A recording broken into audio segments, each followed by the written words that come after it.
Shalom anak-anak, selamat pagi. Pagi hari ini kita akan melanjutkan pembelajaran kita. Tapi sebelumnya, Ibu mau ingatkan supaya semua anak-anak yang ada di rumah sudah mempersiapkan perlengkapan belajarnya. Dan pastikan semuanya sudah siap untuk belajar. Sebelum kita memulai pelajaran kita bersatu di dalam doa. Tuhan Yesus, kami bersyukur di hadapan-Mu Tuhan, buat segala kebaikan dan kemurahan-Mu dalam hidup kami. Pagi hari ini kami akan memulai pembelajaran kami. Biarlah Tuhan yang memberkati setiap kami. Terima kasih Tuhan, di dalam nama Tuhan Yesus, haleluya, amin. Oke anak-anak, materi selanjutnya pembahasan kita pada pagi hari ini yaitu mengenai hidup dalam kesetiaan. Bahan Alkitab kita dalam materi pagi hari ini terambil dari Mazmur 33 ayat 40. Nah, pertama kita akan membahas pengertian kesetiaan menurut Alkitab. Jadi, kesetiaan menurut Alkitab adalah tabiat Allah. Nah, di dalam Alkitab mencatat atau membahas atau memberikan pengertian bahwa sebab firman Tuhan itu benar, segala sesuatu yang dikerjakannya dengan kesetiaan. Nah, itu terambil dalam Mazmur 33 ayat 40 tadi. Juga di dalam Alkitab Tuhan mengatakan bahwa aku sekali-kali tidak akan membiarkan engkau, dan aku sekali-kali tidak akan meninggalkan engkau. Dari nats Alkitab ini membuktikan bahwa kesetiaan itu ialah Tuhan selalu ada bersama kita, menyertai kita dan tidak akan pernah meninggalkan Tuhan. Salah satu orang yang paling setia adalah Tuhan Yesus. Sekarang kita akan masuk dalam apa saja ciri-ciri orang yang setia itu dan bagaimana saja ciri-ciri orang yang setia. Yang pertama, orang yang setia itu adalah tidak mau menyimpang ke kanan atau ke kiri. Orang yang memiliki kesetiaan itu adalah memiliki konsisten yang tinggi. Nah, yang kedua itu, orang yang setia itu adalah orang yang mau bertahan sampai akhir. Jadi, dari apa yang sudah dia tekadkan, dia akan mempertahankan sampai akhir. Itu adalah ciri-ciri orang yang setia. Ciri-ciri yang selanjutnya ialah bahwa kesetiaan itu adalah bersifat seumur hidup. Kesetiaan itu tidak hanya bersifat sementara, tetapi bersifat sampai seumur hidup kita. Jadi kita itu harus setia bukan sampai saat ini saja, tapi sampai seumur hidup kita. Karena jika kita setia sampai umur hidup kita, maka mahkota kehidupan akan datang kepada kita sampai kita menghembuskan napas terakhir kita.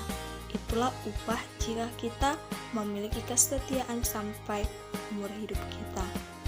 Nah, Tuhan Yesus juga berkata, sudah selesai. Ketika Tuhan mengatakan sudah selesai ini, Tuhan Yesus sudah menyelesaikan apa yang harus Ia kerjakan. Nah, Tuhan Yesus mengatakan sudah selesai ini, yaitu ketika Yesus sudah disalibkan. Nah, di sini pekerjaan Tuhan sudah selesai. Artinya apa? Tuhan Yesus setia mulai pekerjaannya dari awal sampai Tuhan Yesus disalibkan, baru Tuhan mengatakan sudah selesai. Tuhan sudah menyelesaikan apa yang menjadi tanggung jawab Tuhan. Nah, bagaimana dengan kita juga? Nah, hari ini menjadi pelajaran bahwa apa yang sudah kita tetapkan, kita harus mengerjakannya sampai akhirnya, sampai kita dapat menyelesaikannya. Nah, ciri-ciri orang yang setia adalah akan menyelesaikan apa yang sudah kita mulai. Jadi, jika anak-anak sudah membuat keputusan atau program di awal, harus menyelesaikan sampai selesai, sampai tuntas. Nah, itulah ciri-ciri orang yang setia. Selanjutnya, apa sih kunci untuk tetap setia di dalam Tuhan? berikut misalkan memberikan beberapa poin sebagai kunci untuk kita bisa tetap setia di dalam Tuhan. Yang pertama yaitu dedikasi diri kepada Tuhan.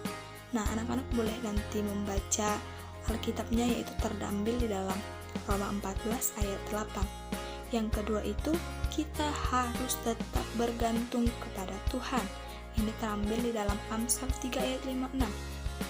Nah, selain itu, kita juga harus tetap bersukacita di dalam Tuhan.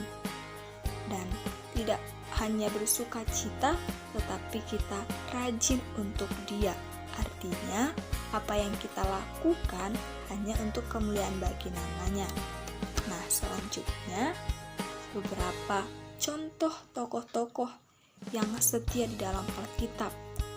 Miss mau kasih contoh, yaitu Sadrak, Mesak, Abednego, di mana mereka tetap setia apapun yang mereka hadapi, rintangan yang mereka hadapi, mereka tetap setia kepada Tuhan. Seperti Daniel juga, di saat dia disuruh menyembah Allah lain, tetapi Daniel tidak mau. Daniel tetap menyembah Tuhan. Yang ketiga, Rasul Paulus. Sekalipun banyak makian, sekalipun banyak hal-hal yang dirasakan oleh Rasul Paulus dalam penginjilannya, tetapi Rasul Paulus tetap mau untuk setia di dalam Tuhan. Yang keempat adalah Ayub.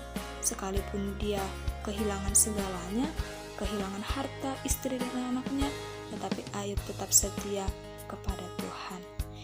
Dan selain tokoh yang setia kepada Tuhan, ada juga tokoh yang tidak setia kepada Tuhan, seperti Raja Salomo, di mana Raja Salomo ini dia mengutamakan atau mengandalkan kekuatannya sendiri dan tidak mempersembahkan apa yang dia lakukan kepada Tuhan. Yang kedua, Yudas Iskariot, di mana dia menjual Tuhan Allahnya sendiri. Dia tidak setia kepada Allahnya. Nah, selanjutnya, alasan kita kenapa kita harus setia kepada Tuhan. Nah, di sini alasan kita harus setia kepada Tuhan adalah karena Tuhan sudah terlebih dahulu setia kepada kita, meskipun kita tidak setia. Nah, kenapa kita harus setia kepada Tuhan? Karena Allah saja pun sudah terlebih dahulu setia kepada Tuhan, kepada kita, menolong kita, sekalipun kita sering tidak setia kepada Tuhan, tapi Tuhan tetap setia kepada kita. Jadi hari ini kita sudah mengetahuinya bahwa kita itu harus setia kepada Tuhan. Nah, kesimpulan dari materi kita hari ini mengatakan bahwa kesetiaan itu adalah salah satu dari buah roh. Kesetiaan itu juga adalah bagian dari tabiat Allah. Oleh karena itu, kita harus melakukannya dalam kehidupan kita sehari-hari. Nah, dikatakan juga dalam Alkitab bahwa Allah adalah Allah yang setia, tidak pernah berubah kasih setianya sampai ke awan-awan. Nah, kita juga sebagai anak-anak Allah, sepatutnya kita harus memiliki kesetiaan seperti Allah. Jadi, anak-anak semua, dari pembelajaran kita hari ini, mari kita belajar supaya kita memiliki kesetiaan seperti Tuhan Allah kita. Oke, sekian materi kita hari ini. Tetap semangat, jaga kesehatan. Tuhan Yesus memberkati. Shalom.